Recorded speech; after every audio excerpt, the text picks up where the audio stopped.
sitting senator at former PNP chief. Wala pong iba kundi si Senator Panfilo Ping Lacson. Mr. Senator, magandang umaga po sa inyo. Sa'yo, mga magandang umaga rin. Pakilakas mo lang ng volume ng bahagya kaka para marinig natin ang maigi si Senator Ping. Senator Ping? Oh, yeah. Ayan, better. Sige nga, Senator Lacson, bago po natin pag-usapan yung inyong mga advokasya, gusto ko sana munang maintindihan yung partidong reforma. Kayo po ay chairman since 2021, simula ngayong 2021, pero months before your filing of your certificate of candidacy, I had the opportunity to sit down with former House Speaker Pantaleon Alvarez. At dun sa aking interview kay Congressman Alvarez, ang kanyang binabanggit, they were still on the lookout para po dun sa magiging standard bearer ng partido. What is reforma muna, Senator Ping? Ang reforma, ito yung naitatag noon ni na Secretary Renato de Villa. Yes. At ginamit niyang party noong tumakbo siya ng 1992. Mhm. Now, for so many years, after 1992, medyo naging dormant yung partido. Okay. And nung nag-usap kami, tatlo, si Speaker Alvarez, si General de Villa, at saka ako, napag-isipan na buuin, i-revive yung partido. Mhm. Yun na nga. At that time, wala pa naman silang iniisip na kung ano yung plano, kundi purely advocacy group. Okay. Parang i-revive lang ang advocacy group, parang movement tukol sa reforma. And nandito tayo ngayon, here we are now. I see. Ano po ang meron sa reforma, Senator Ping, at kayo'y nakapagdesisyon, number one, na sumali sa kanila, and eventually maging standard bearer? First, ang laki ng respeto namin, hindi lang ako, no, kay Secretary de Villa. Okay. Kasi naging chief, sinabi siya, naging chief, naging at hindi lamang ako, I'm joined with so many members of the Council of the Philippines, but yung defunct na Philippine Constabulary, napalaki ng aming respeto kay Villa. At tama, kasi yung isa sa mga advocacies ng reforma, yung empowerment ng mga local government. Alright. Yun din ang talagang tinaraos pag-organize sa budget at lahat. Ang talagang main advocacy ko ay ilatag yung mga resources papunta sa mga local government units para magkaroon ng equitable distribution of resources pati sa development. Alright. Okay. Senator Ping, you are doing a great job as a legislator. Kayo po ay still eligible to run. But why the presidency? Well, maraming factors. Unang-una, yung mga retired na mga generals, mga kapwa ko mga PMAers, matagal kaming nag-usap, marami kaming pag-usap na ginawa at hinikayat nila ako kung pwedeng i-try uli yung aking, sabihin natin yung luck, Okay. sa pagiging kandidato ng presidente. Pangalawa, ang talagang nakapagbago ng desisyon, nung kausapin ako na masinsinan ni Senate President Soto. Okay. Kasi at that time, sabi niya, ang talagang trajectory niya lang, tumakbo bilang vice-presidente at makatulong sa pagsugpo sa illegal na droga. Yun ang kanyang main advocacy. Yes. At that time, ang decision ko talaga, hindi na nga ako tatakbo. Ang decision ko, hindi na ako tatakbo sa pangalawang termino uli, sa second round sa Senate. Sabi ko, matagal na tayo sa public service. About time, nabigyan natin yung sarili natin ng break at saka yung para naman makabalik tayo sa ating pamilya. Ito yung talagang, ang tagal, siguro mga 2-3 beses kami nag-usap doon sa kanyang office. Sabi niya, wag mo nasaran yung pinto. At alam mo, experience natin, napakalawak. At napakaraming problema ng bansa. Baka sakali makapag-ambag pa tayo. Okay. So yun, eventually, nag-decide kami na magkatandem at nandito na nga tayo. I see. Kayo po ba'y naniniwala, Mr. Senator, that the Academy will be behind you come May 9, 2022? Not everyone, pero napakarami. Ngayon, as we speak, napakaraming mga retired. Okay. Yung iba, ayaw magpakilala pero nasa active service pa. Active din. Talagang sa pamamagitan ng pagpapostering, sa pamamagitan ng pagkausap sa kanilang mga kaibigan pa, yung dati nilang mga assignments na kung saan naka-establish na napakaraming kaibigan. Sila yung very active na monitor ko talaga yung kanilang ginagawa. All right. I see. Okay, meron munang nagpapatanong dito, Senator Lacson. Baka daw po may plano kayo sa... Meron pa tayong ilang panahon sa mataas na kapulungan. Dahil ang atin daw pong mga kababayan galing kay Louis Del Rosario ng San Mateo Rizal yung tanong.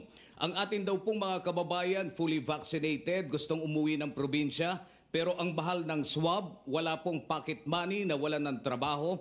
Instead na mapadali daw po yung buhay at mabisita yung kanilang mga mahal sa buhay, restricted pa rin daw po yung kilos. Meron po ba kayong iniisip sa Senado in aid of legislation para magbigay ng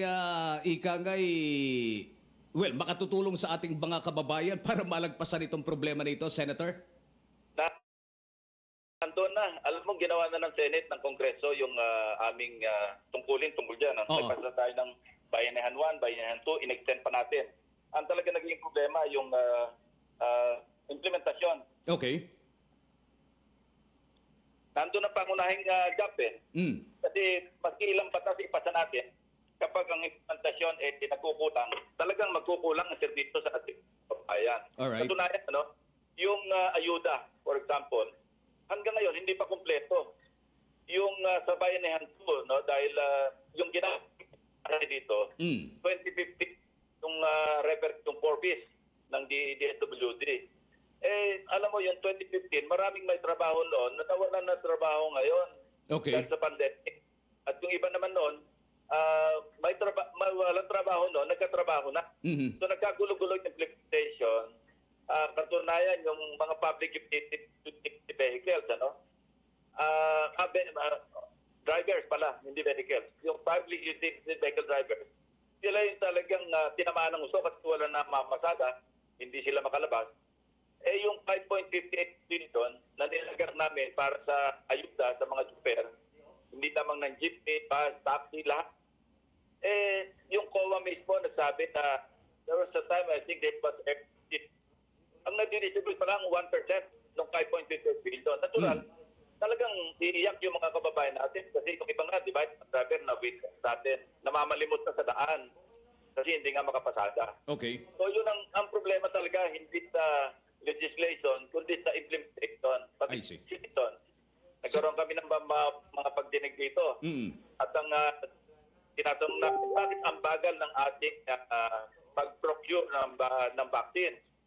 Na-focus doon sa isang brand ng vaccine, umabot na tayo sa 44 million na doses na parating. Kumpara doon sa mga iba, sabihin na natin mas malakas yung efficacy. Sinasabi nila, Metro Manila, 80% na raw yung napakunahan.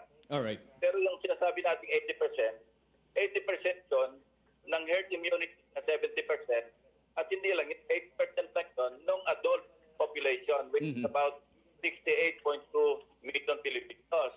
So hindi talaga ganun kalaki. But nevertheless, it's quite an accomplishment.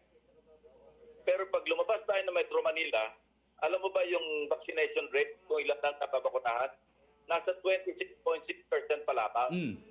So yun ang problema ng mga kababayan sa mga countryside, sa mga malalayong lugar. Marami pa nga pong mga senior citizen ngayon. Ilang percent lang yan. Nasa 12% pa lamang ang napapakunahan. Hindi po pwedeng ganun, dapat inclusive. Kasi iitang bansa tayo, yan ang nilalabasin ngayon. Hindi makauwi ng mga probinsya yung sa Metro Manila. Kasi baka magdala ng sakit doon sa mga probinsya or vice versa. Baka pagbalik sa Metro Manila, kasi napakababa nga ng vaccination rate sa mga probinsya.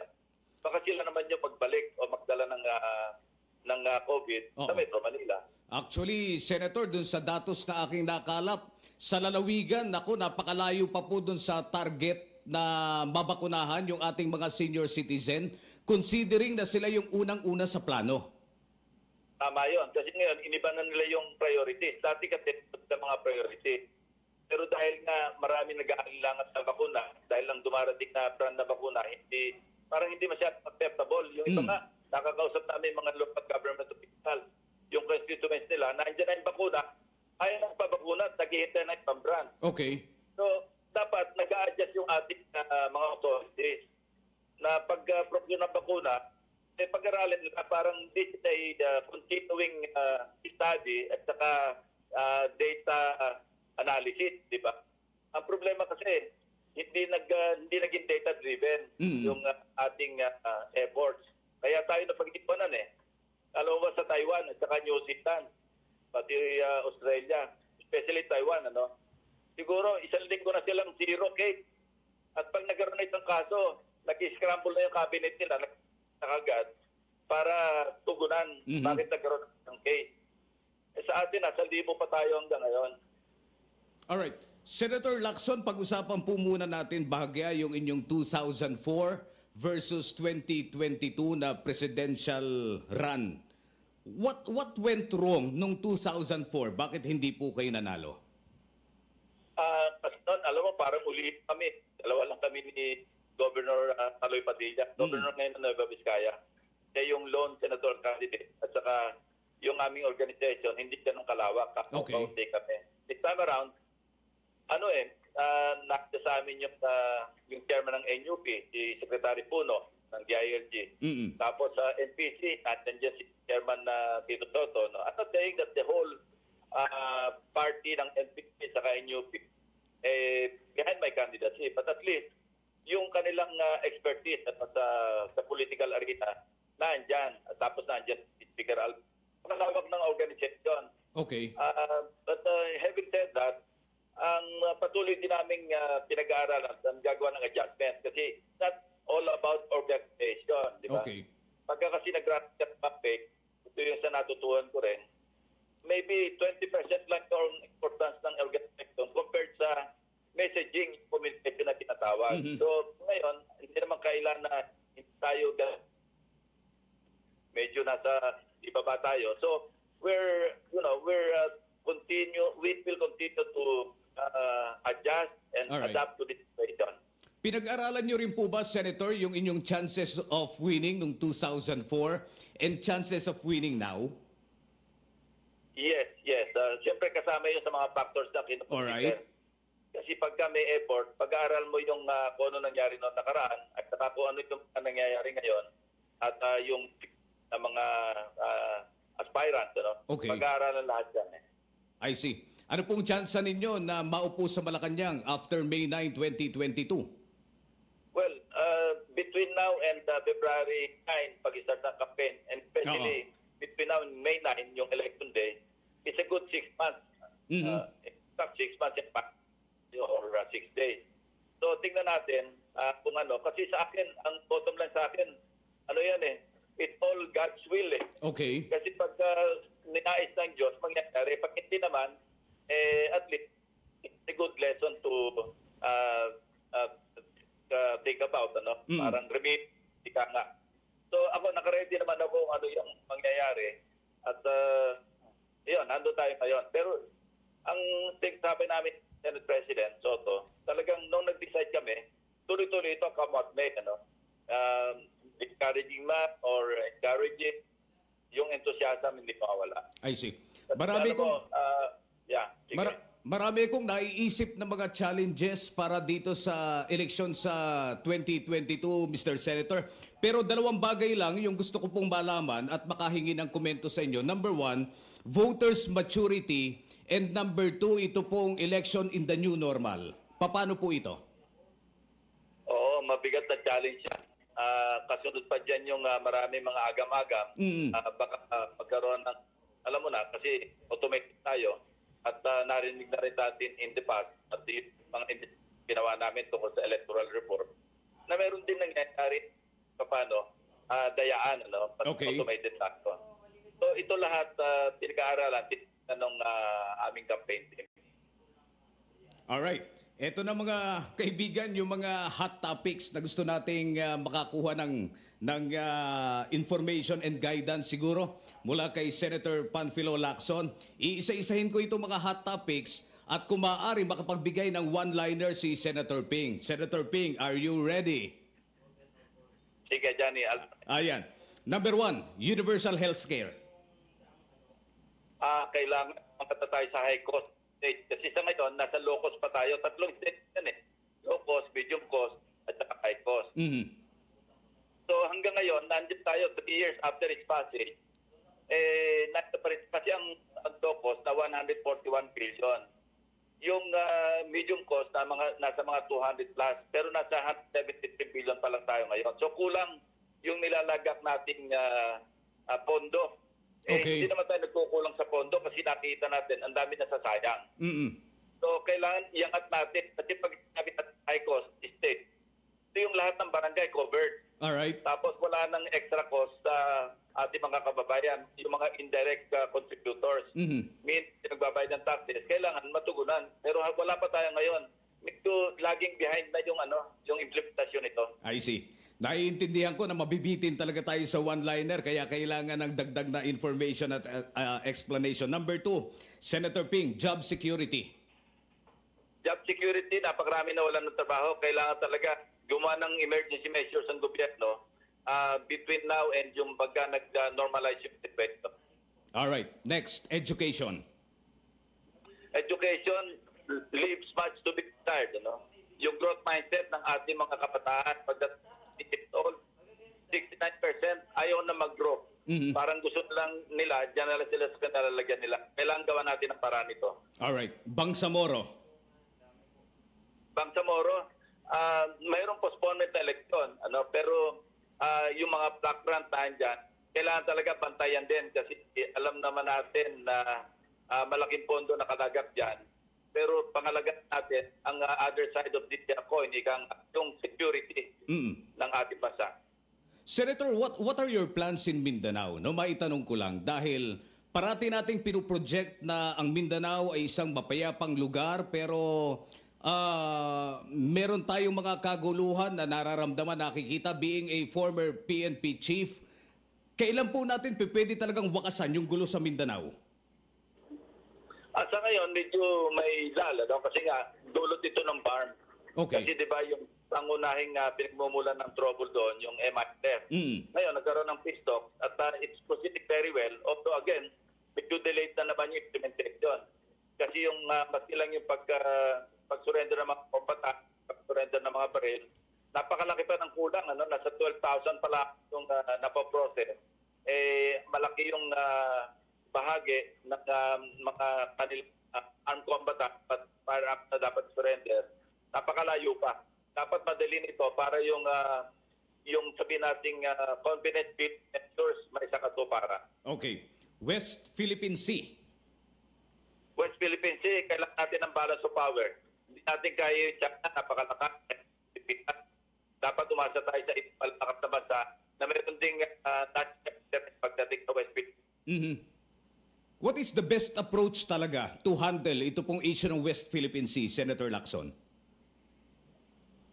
I say again, please say again. Ano po kaya yung best approach na pwede natin gawin as a country and kayo po as a legislator para talagang matuldukan itong problema ng West Philippine Sea? Yun, tulad din sinabi ko, umasa tayo sa mga tulong ng ibang bansa na marami Okay. namang gusto tumulong.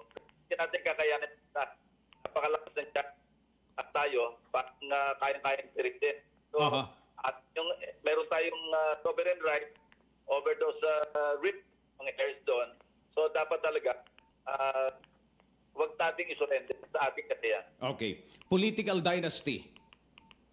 Political dynasty nasa constitution, ng enabling law, saan talaga ipasa na natin yung enabling law para makapag-comply tayo sa constitution. Okay. Laila de Lima. I wish her well, kasi kumakandidato rin siya. Mhm. But, meron tayong legal system na at nasa korte na lahat yung presentation siya.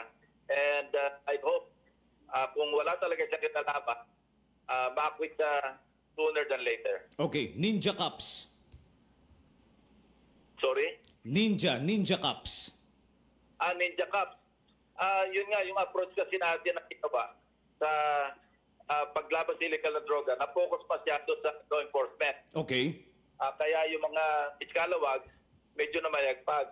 So dapat mag-adjust tayo ng ating strategy. Dapat ang focus, ito yung lagi sinasabi ni President, mag-focus tayo more on prevention and rehabilitation. Alright. Holistic dapat yung approach. Okay. Senator, extrajudicial killings.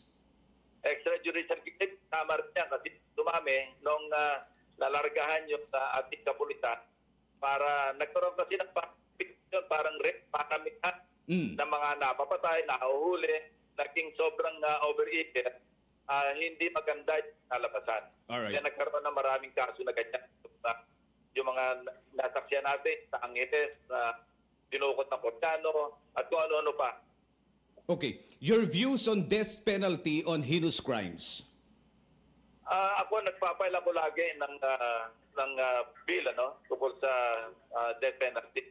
Pero alam mo, marami mga development. Ako mismo, ngayon nagdadalawang isip kasi alam mo, meron mga true to life stories, mga talagang accounts, mag-isipang basta na na-execute at ng walang kasalanan. Mhm. So ito yung dapat pag-aralan mabuti kasi anong mas matimbang, yung magiging biktima ng mga talagang talamak o mga kriminal na talagang notorious, o yung isa namang mapaparusahan at makikita ng buhay, pero wala, after all, malalaman pala, wala palang kasalanan. Dapat Okay. timbangin natin mabuti yun. Kayo po ba, Senator Ping, ay in favor kung sakasakali lang na merong magsampa o kaya ay mag-sponsor pala ng panukalang batas na isama ang large-scale corruption sa heinous crimes? Would you recommend or support this initiative, Senator? Ang plunder kasama na sa capital offense. Okay. Bali, ang bilang na rin dyan, parang heinous crime na rin. Mhm. Katunayan, yung original na bit na kinap ko doon tungkol sa death penalty, isinama ko yung mga plunder, saka Okay. mga large-scale talagang corruption, masama sa atol na kamatayan. Mm-mm. Okay. Ang Mandanas Law ay sisimulan ng ipatupad 2022. Inaayos yung IRR nitong batas para po itong devolution, Senator, no? Am I correct? Tama, So, devolution niya. yung, Full devolution ng function sa powers. Oo. Pero ano yan, may phases yan eh. Okay. Yung unang 2022, ang full implementation niya 2024. Pero ang fear, Senator, ng ating mga kababayan, pwede daw po itong maging window for corruption or window of corruption. What can you say on this? Hindi. Sa tingin ko, mas makakabuti na bigyan natin ng laya yung mga local government students. Kaya lang, palakas natin itong reportorial, Oo. yung accountability.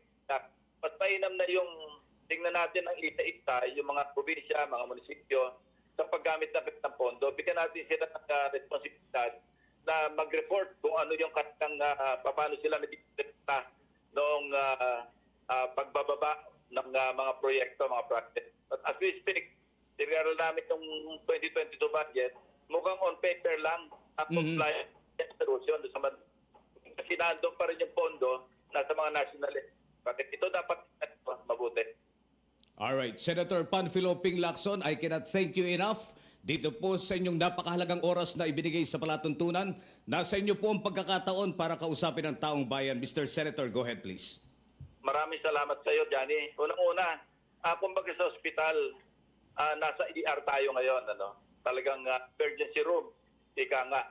At kung ikaw ay pasyente, hindi naman sa minamata natin yung ating mga katunggali. Pero kami dalawa ni Senate President Toto, pag pinagsama natin yung aming record, mahigit 80 anos, mahigit 80 years yung aming public service. Sa legislature lang, mahigit 40 aming karanasan.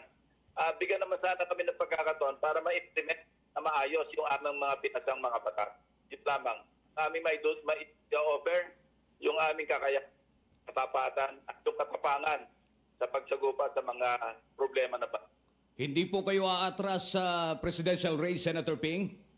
Never. Hindi. Alright, may Hindi final mangyayari. question. Ang huli ko pong tanong, Senator Lacson, how do you wish to be remembered after this interview?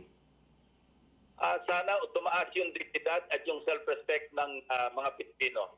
It's about time. Kasi matagal na tayo parang napag-iwanan sa buong mundo na wala yung ating self-respect, wala ating dignidad. Pag kasi babasa tayo, iba yung atin. Pag nandito tayo, parang inalimutan pa rin tayo ang mga dayuhan. Panahon na para ibalik natin respeto sa sarili. At ang pinaka-importante, ibala ng ating mamamayan sa ating pamahalaan.